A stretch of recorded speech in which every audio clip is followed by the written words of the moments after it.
Presidente López Obrador, a veces conocido como AMLO, muchas gracias por hablar con Bloomberg. Ahora ya es un poco más de un año desde que fue usted elegido y luego hablaremos de la economía en México, pero primero quisiera empezar con su ruidoso vecino del norte, Donald Trump. Sabemos que ahora México tiene 20,000 efectivos de la Guardia Nacional y que también ha tomado 20,000 buscadores de asilo que han venido a México, que deberían estar en Estados Unidos, y el secretario Pompeyo dice, necesita México hacer más.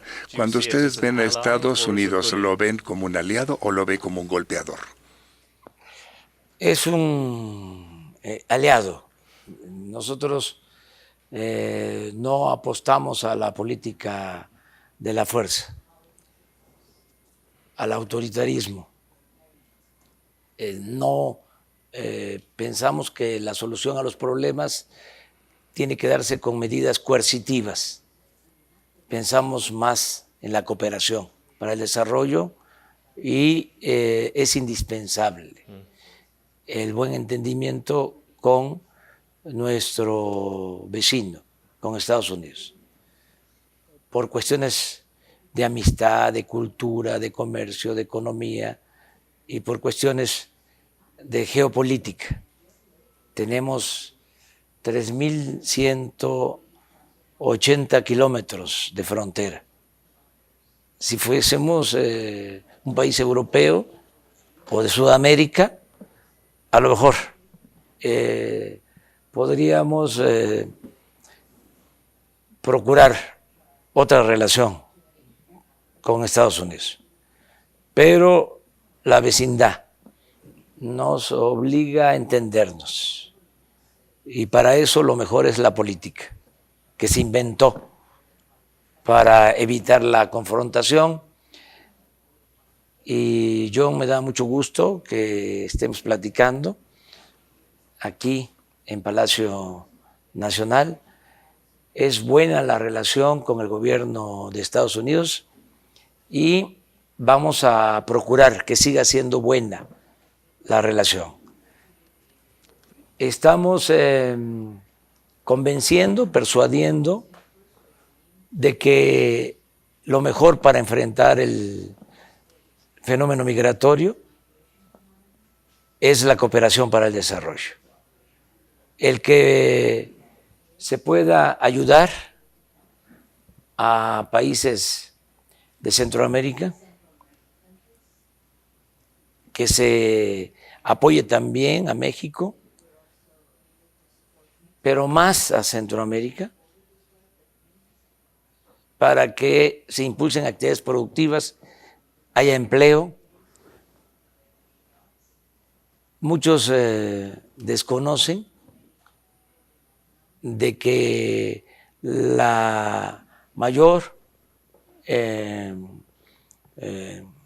afluencia de migrantes, el mayor número de personas que pasa por México viene de Centroamérica y de países que por circunstancias especiales tienen crisis económica, hay faltas de oportunidades de trabajo, hay violencia. La migración de México a Estados Unidos ha disminuido y va a disminuir cada vez más. Lo que hemos estado viendo en los últimos tiempos es un crecimiento de la migración centroamericana. Entonces, ¿qué es lo que estamos recomendando? Desarrollo en Centroamérica. Perdón, me quisiera interrumpirlo y hacerle una pregunta. El viernes, como usted sabe, Guatemala aceptó el ser tercer país seguro para manejar este tipo de migración de los que usted hablaba. Entonces, gente de países como Honduras o El Salvador, cuando buscan asilo, tienen que buscarlo primero en Guatemala en lugar de ir directamente a Estados Unidos. ¿Usted permitiría que México hiciera lo mismo? Nosotros no. hemos aceptado esa propuesta del llamado tercer país seguro. Nosotros no podríamos comprometernos a eso. Nosotros estamos aplicando un programa de disminución del número de migrantes con un cuidado a los que ingresan,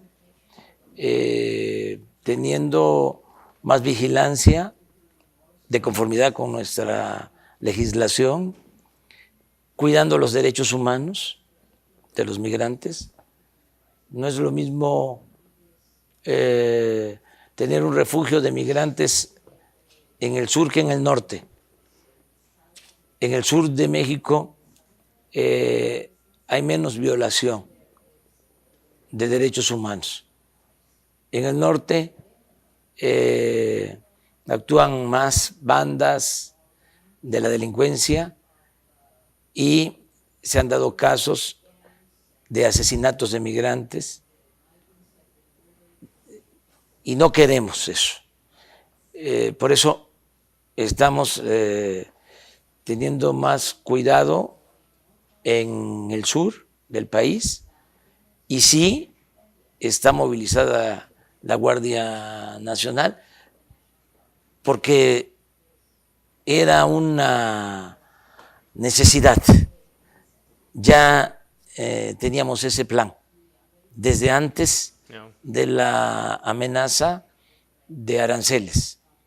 Nosotros estamos ahora atendiendo el problema de la inseguridad y de la violencia a partir de la creación de esta Guardia Nacional, porque antes la Constitución impedía que el Ejército y la Marina participaran en labores de seguridad pública. Se logró una reforma constitucional casi aprobada por unanimidad, todos los partidos.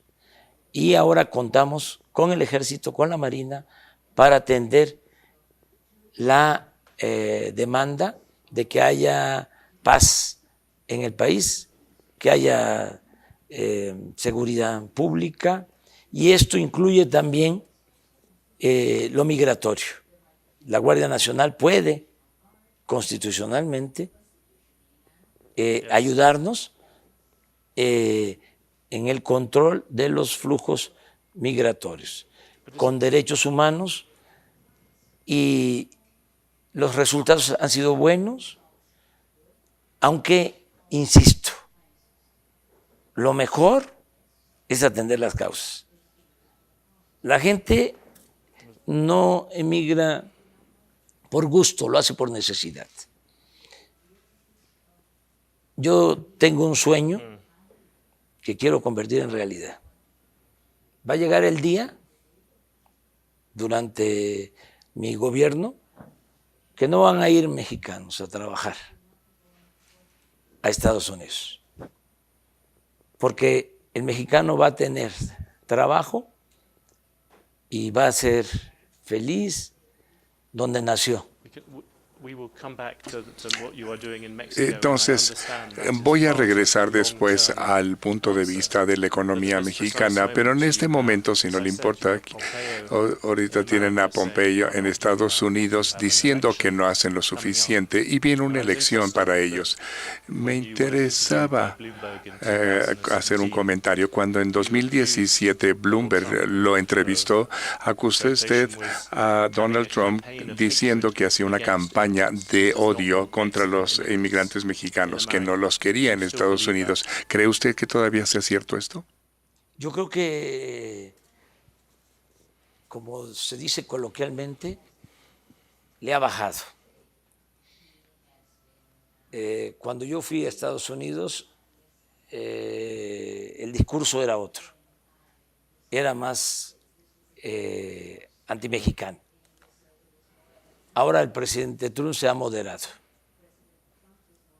En cuanto... Sí, sí, sí. Es notorio y se lo agradecemos. A pesar de que se vive en Estados Unidos, lo digo de manera muy respetuosa, en un proceso electoral. También de manera respetuosa,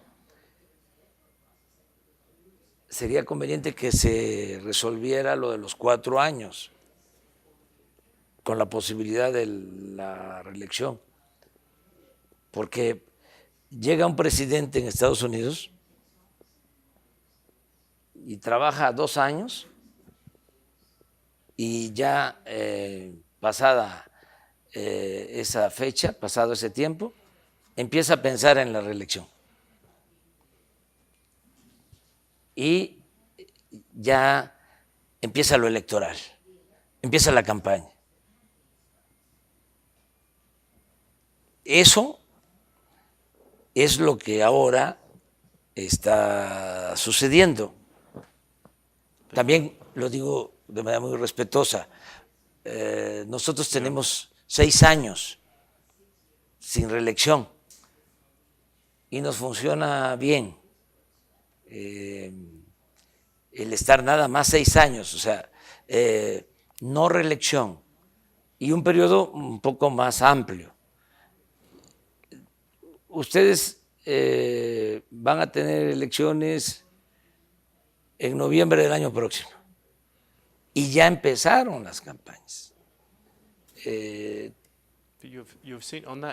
Y esto se vincula, perdón que te diga, con la política migratoria y con otros temas. Quisiera empujarlo un poquito más. Usted ha visto las campañas en donde la gente grita, regrésenlos, y Trump es el que hace estas campañas. Me pregunto qué hubiera hecho Lázaro Cárdenas, Benito Juárez o Abraham Lincoln, que eran hombres de principios, que realmente representaban sus creencias. ¿Usted cree que Donald Trump piensa así? Fíjese, hay paralelismos.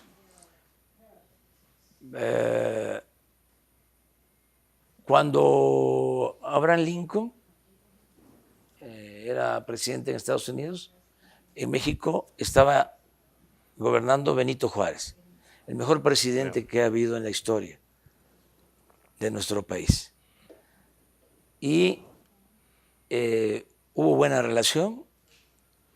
El presidente Juárez se entendió con el presidente Lincoln. Le escribió, lamentó mucho su fallecimiento. Y el presidente Lincoln era republicano.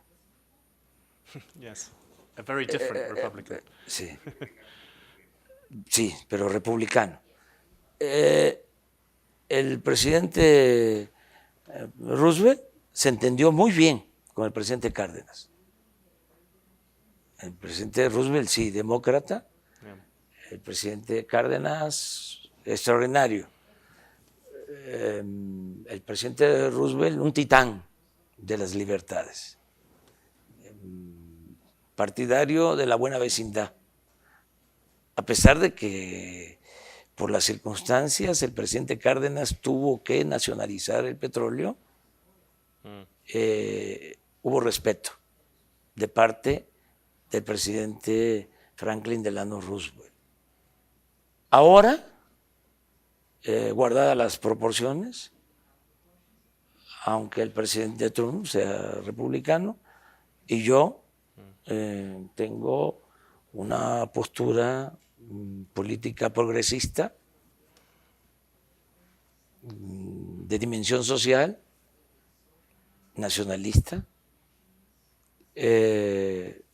Pienso que podemos entenderlo. Nos hemos entendido, aceptando de que debe de haber respeto mutuo.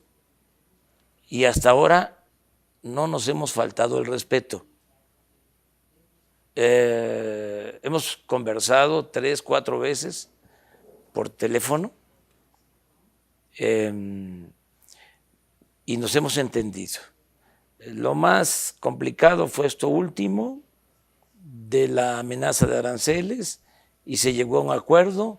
Se acaba de hacer una evaluación del acuerdo A los 45 días vino el señor Pompeo, se reunió con el secretario de Relaciones Exteriores de México y mostraron su satisfacción porque estamos cumpliendo.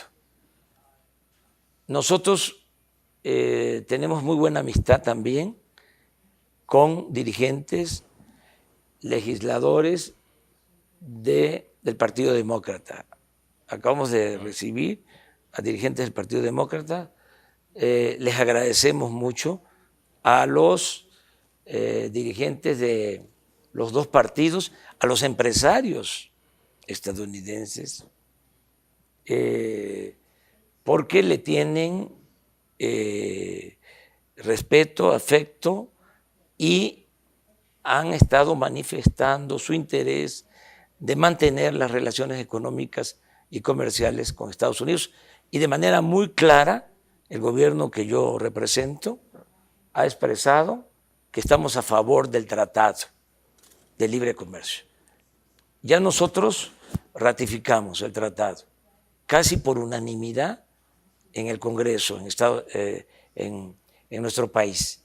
Y ahora depende del Congreso de Estados Unidos. Pero consideramos que nos ayuda mucho el tratado a Estados Unidos y a México. Si me permite, quisiera hablar de la economía mexicana.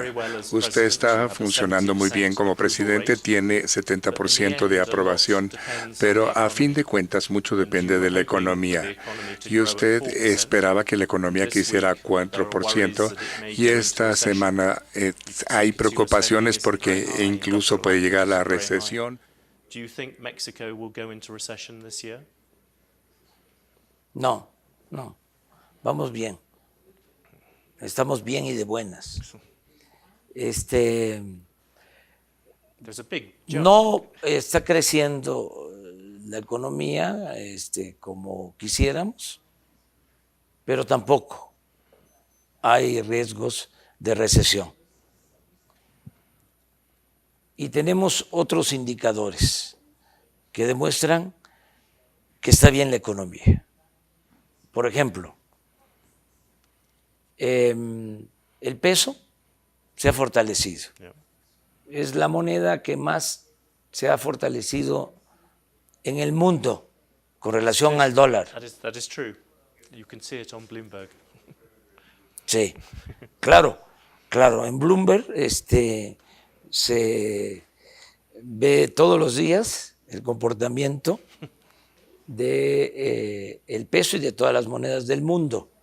O sea, ustedes son una agencia de noticias especializada, seria. Yo consulto a Bloomberg. Me ocupo de asuntos políticos.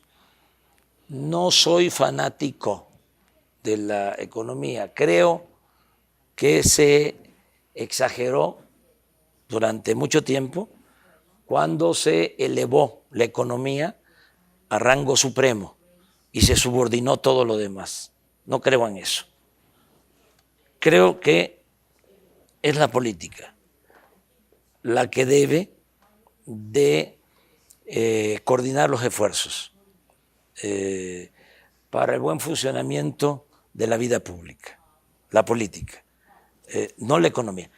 Entonces, hay indicadores como inflación. Yeah. O sea, es más baja la inflación ahora que el año pasado. Algo que es muy importante, los salarios. Este año el salario mínimo aumentó 16%. No había sucedido esto en 36 años. Y los que están inscritos en el Seguro Social están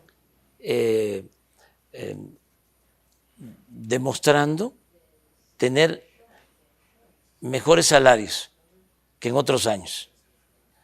Este año el promedio del salario en el Seguro Social es, en términos nominales, de los más altos en 10 años. Entonces tenemos buenos indicadores, no recesión, nada que ver con lo que pasó en 1994-95. Ahí comenzó el gobierno de Zedillo con una caída de 6 puntos.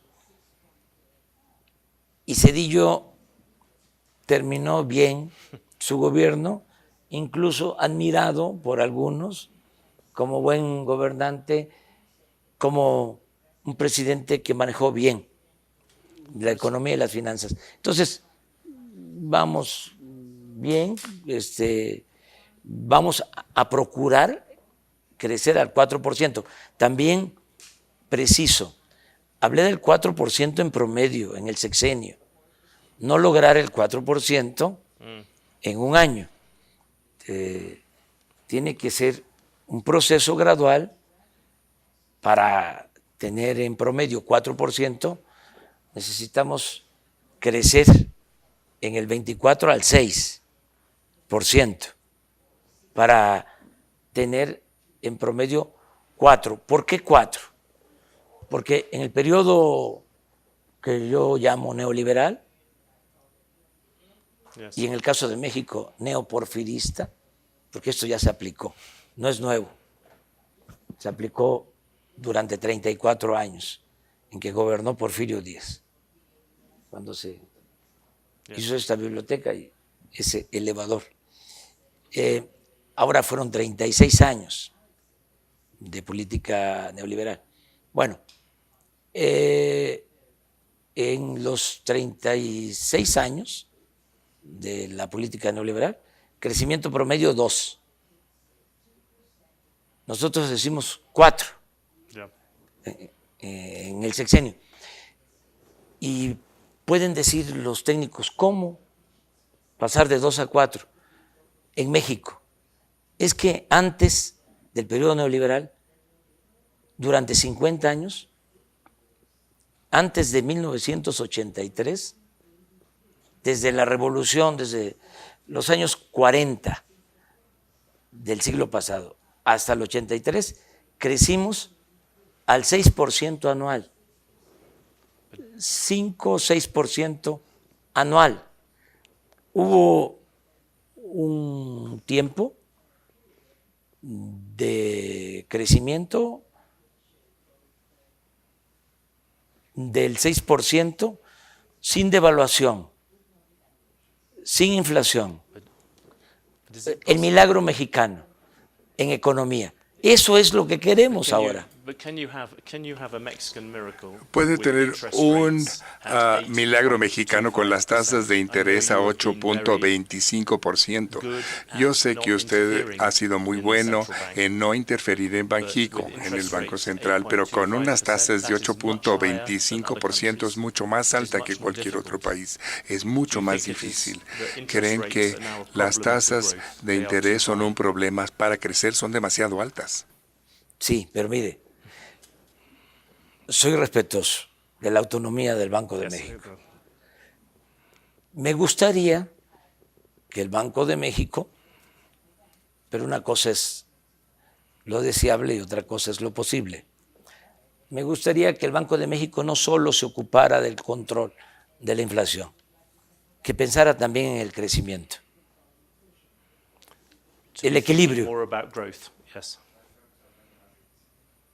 Estamos hablando de que en el Banco de México están cuidando más inflación, que no está mal, no está mal, pero es importante bajar las tasas para alentar el crecimiento. Ese tema se lo dejamos al Banco de México porque, John, tenemos nosotros mucha confianza en que vamos a lograr no solo crecimiento, sino desarrollo. Porque crecimiento, y eso es lo que queremos cambiar y crear nuevos paradigmas. Crecimiento es hacer riqueza, pero no necesariamente distribuir riqueza. Desarrollo es crecer y distribuir la riqueza.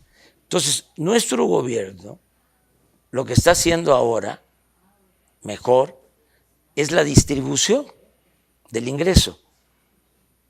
Entonces, aunque el crecimiento sea escaso, poco, hay una mejor distribución de la riqueza. Es decir, hay más bienestar. Cuando la gente de la izquierda tienden a gastar dinero, más dinero, usted ha seguido la política de austeridad. Por el contrario, algunos de sus críticos dicen que si quieren distribuir la riqueza, el gobierno tiene que pagar más y que a usted le importa más el excedente dentro de su presupuesto. Y por eso es que la economía no ha crecido. Usted ha acortado demasiado los gastos del gobierno. Es que ese es el nuevo paradigma. O sea, estoy escribiendo un libro que se va a llamar La economía moral. El principal problema de México es la corrupción. Ese era el principal problema. Porque ahora puedo decir, hoy te puedo decir que ya no hay corrupción tolerada de arriba hacia abajo, porque la corrupción no es parte de nuestra cultura, como se llegó a decir. La corrupción no se da de abajo hacia arriba, se da de arriba para abajo.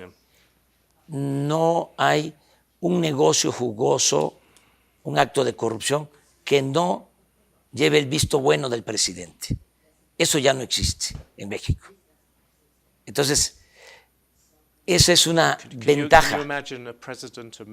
¿Se puede imaginar al presidente de México yendo a Brasil o expresidente de la misma forma en que fue a la cárcel el presidente de Brasil cuando habla de corrupción? Sí, hacia el futuro, porque antes no era delito grave la corrupción.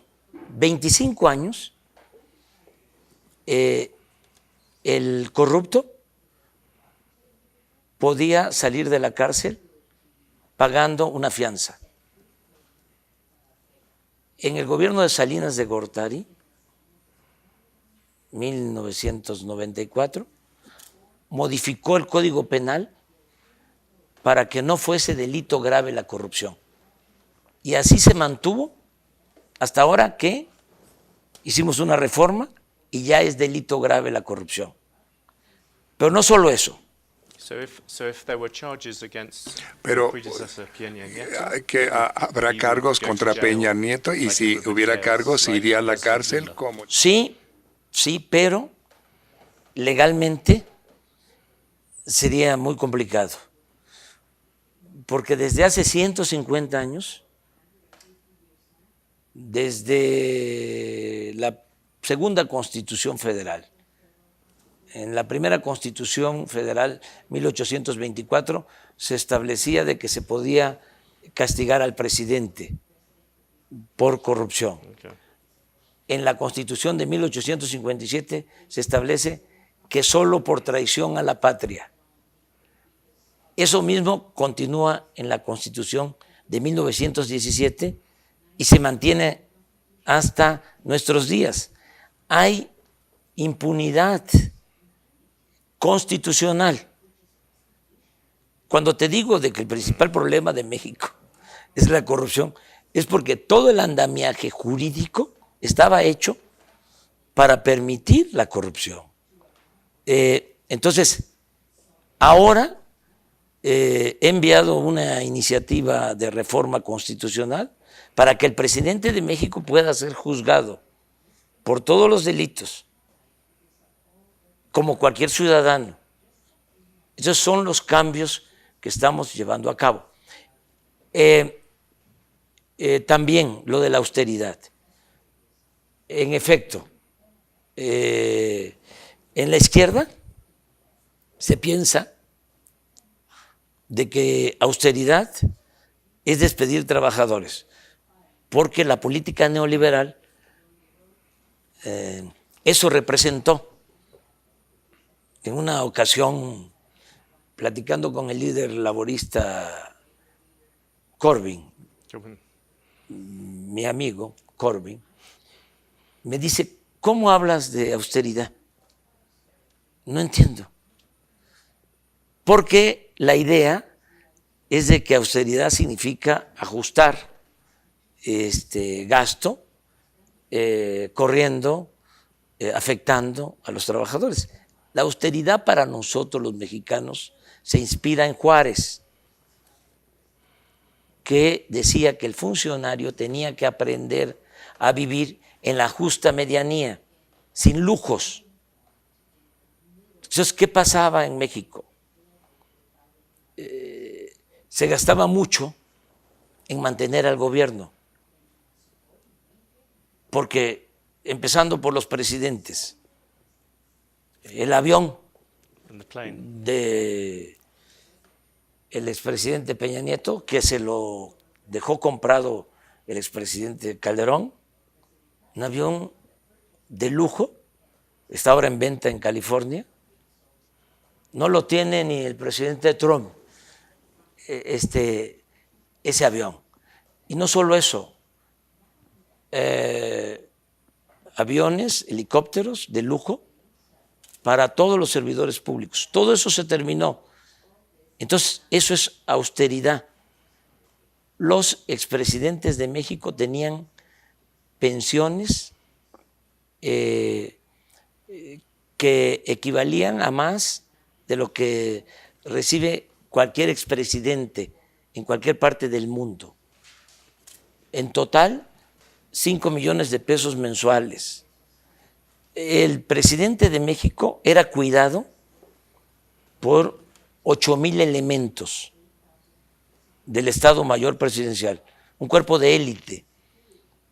Los del Estado Mayor Presidencial ganaban más que los soldados, que los marinos.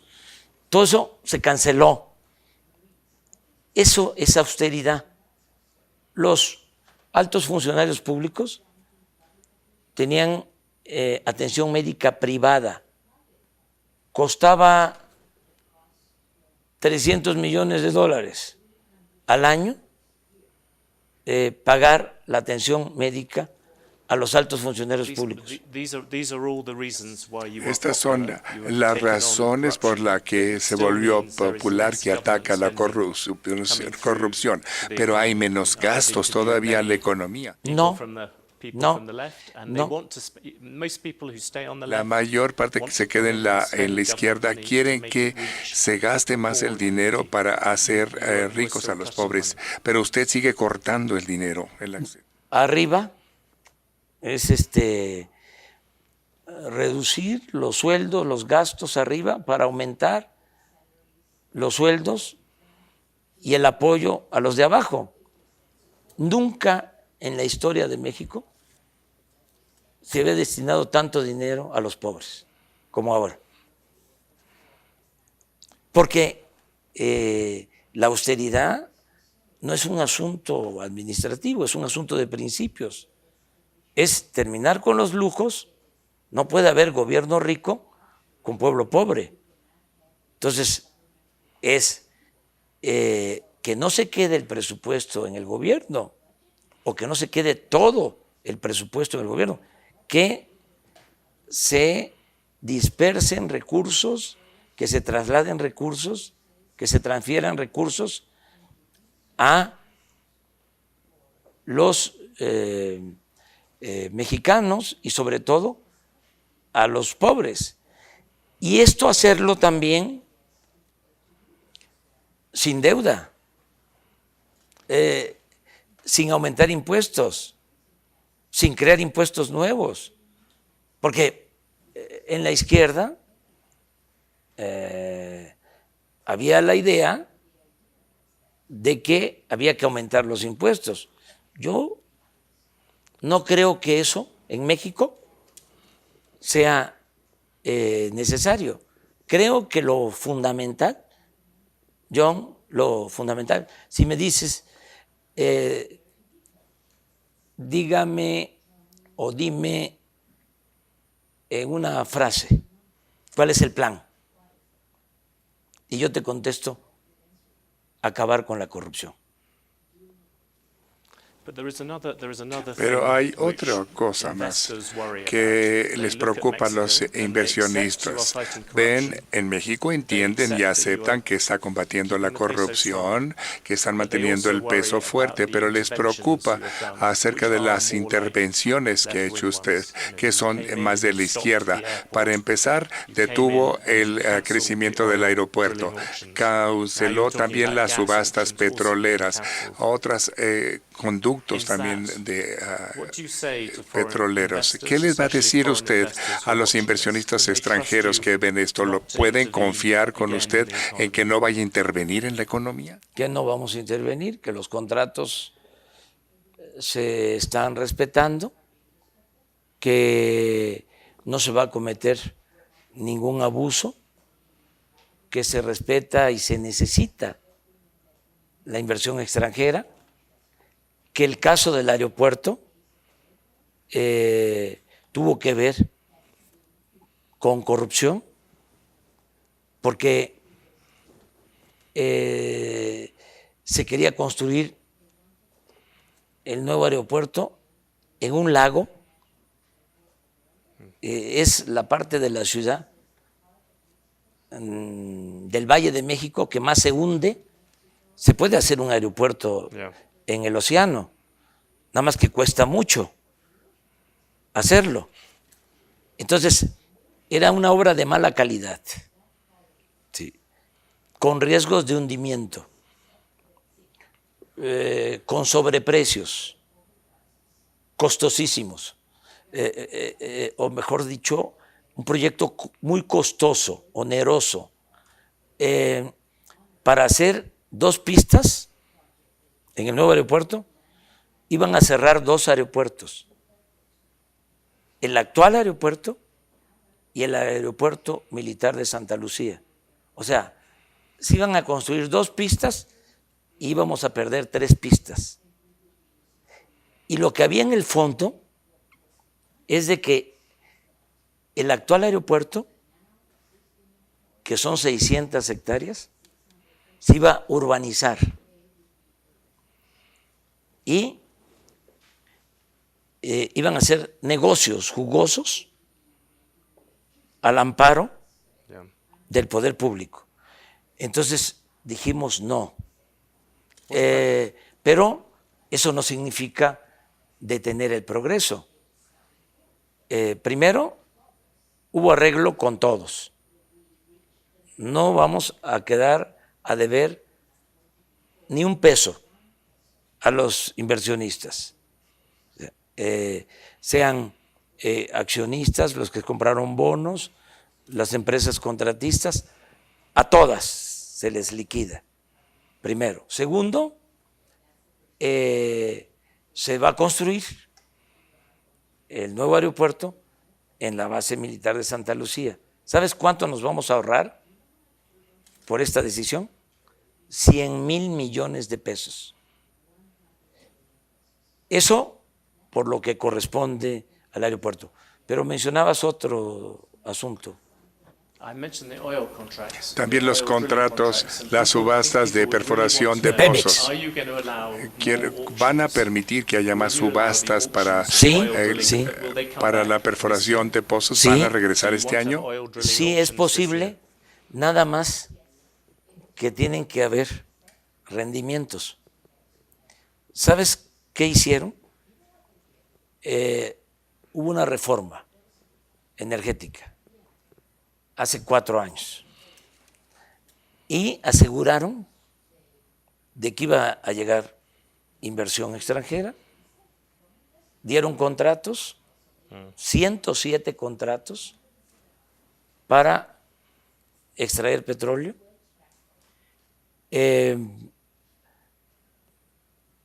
Tenían proyectado, hablaron y dejaron escrito en los considerandos de las leyes de la reforma energética que para ahora íbamos a estar produciendo 3 millones de barriles diarios de petróleo. ¿Sabes cuánto se está produciendo después de que entregaron los contratos? 1.680.000 barriles diarios. De 3 que ofrecieron que íbamos a tener. Entregaron los contratos. ¿Cuántos barriles de petróleo se han extraído con los contratos hasta hoy? 10.000 barriles. Entonces, ¿qué les digo a los empresarios que tienen los contratos? Se van a respetar, no se cancelan, pero no podemos convocar a nuevas rondas, a entregar nuevos contratos si no hay resultados. Esto no es un asunto político, ideológico, es de juicio práctico. Si producen, sí, y cumplen, entonces vemos si continuamos entregando contratos. Si no hay producción, ¿cómo les entregamos contratos? ¿Solo para la especulación financiera? ¿Solo para que digan, obtuve de México un contrato y puedo en la bolsa de valores especular financieramente? Entonces, son de las explicaciones que estamos dando.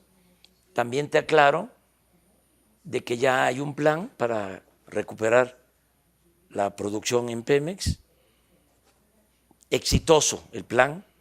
Ya estamos trabajando en 22 campos petroleros. La caída en la producción petrolera, te doy un dato interesante de las calificadoras, que son así como sagradas, ¿no? Yes. No se pueden tocar. Cuando se estaba cayendo la producción en el gobierno anterior y estaba aumentando la deuda de Pemex, le aumentaron la calificación a Pemex. Las calificadoras. Ahora que estamos estabilizando la caída, ya lo logramos y estamos trabajando en estos 22 campos petroleros. Las calificadoras, no sé por qué razón, no están tratándonos bien, pero nosotros estamos seguros de que ya para finales de este año vamos a empezar a producir más petróleo y vamos a recuperar y a rescatar la industria petrolera. Quisiera hacerle una pregunta sobre Pemex. Arturo Herrera, su secretario de Hacienda, dice que la gente, o entendemos nosotros, que él quiere utilizar parte del dinero del Fondo de Estabilización Petrolera. Quiere usar parte de ese dinero para comprar los bonos de Pemex, que sería una forma de ayudar a la hoja de balanza de Pemex. ¿Apoya usted esto o sería otra cosa que podía añadir esta? No quiero yo crear ningún motivo de inestabilidad. Si nosotros utilizamos ese fondo, se puede pensar de que hay crisis y nos puede afectar la estabilidad económica y financiera. En este sentido, quiero actuar de manera conservadora. No hay necesidad de utilizar ese fondo. Hay remanentes que tiene el gobierno para, en su caso, fortalecer las finanzas de Pemex. Y ya lo estamos haciendo. Pero no queremos cambios bruscos, porque entonces sí, se generaría desconfianza, habría nerviosismo. Ahora han tratado de crear un ambiente de incertidumbre, pero no lo han logrado. México sigue siendo un país muy atractivo para la inversión. Hay Estado de Derecho, que no había. Anteriormente era Estado de chueco, ahora es Estado de Derecho. Se respetan las leyes, no hay autoritarismo, el poder ejecutivo no es el poder de los poderes como era antes. Tú sabes, John, que el que mandaba en todo en México era el presidente, ahora no. A pesar de que es un régimen presidencialista, somos respetuosos de la autonomía del poder legislativo y del poder judicial. Eso no se había visto en México. Usted ha hablado del Estado de Derecho, pero si ve aquí la Ciudad de México, hay asesinatos y ha aumentado en 16% en la Ciudad de México. Yo sé que está usted hablando de las causas a largo plazo, pero a corto plazo, ¿qué va a hacer usted para cambiar esta tasa de criminalidad? ¿Cómo se cambia esto que, de acuerdo a muchos mexicanos, es el mayor problema que se tiene? Usted está atacando la corrupción, pero ¿qué va a hacer para tener más policías? ¿Cómo va a combatirse la seguridad? Bueno, ya lo estamos haciendo. Primero, atendiendo las causas. Yo no voy a dejar de insistir de que hay que atender los problemas que originan la violencia. El hombre no es malo por naturaleza, son las circunstancias. Si no hay crecimiento, si no hay empleo, si no hay bienestar, si se abandona a los jóvenes, hay inseguridad y hay violencia, que es lo que pasó en México. Se desató la inseguridad y la violencia porque se abandonó el desarrollo. Entonces, ahora estamos atendiendo las causas. Pero no solo eso, te hablaba yo de la Guardia Nacional.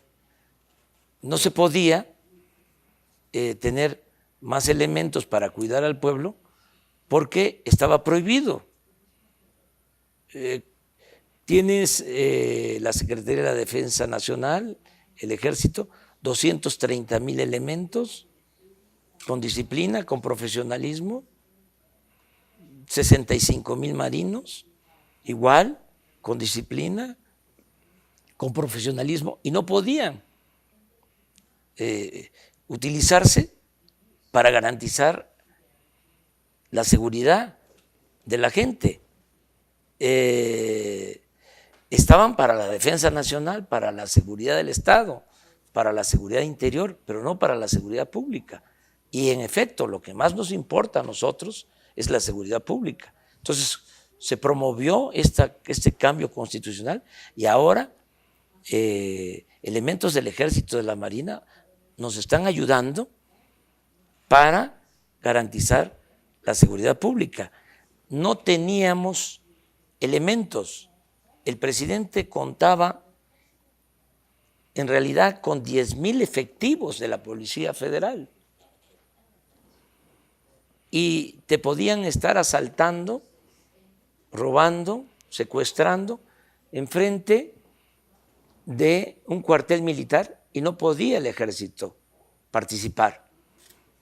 Entonces, esta reforma es muy importante, la creación de la Guardia Nacional va a significar más elementos, más presencia, más protección a los ciudadanos y un elemento importante. Todos los días atiendo el problema.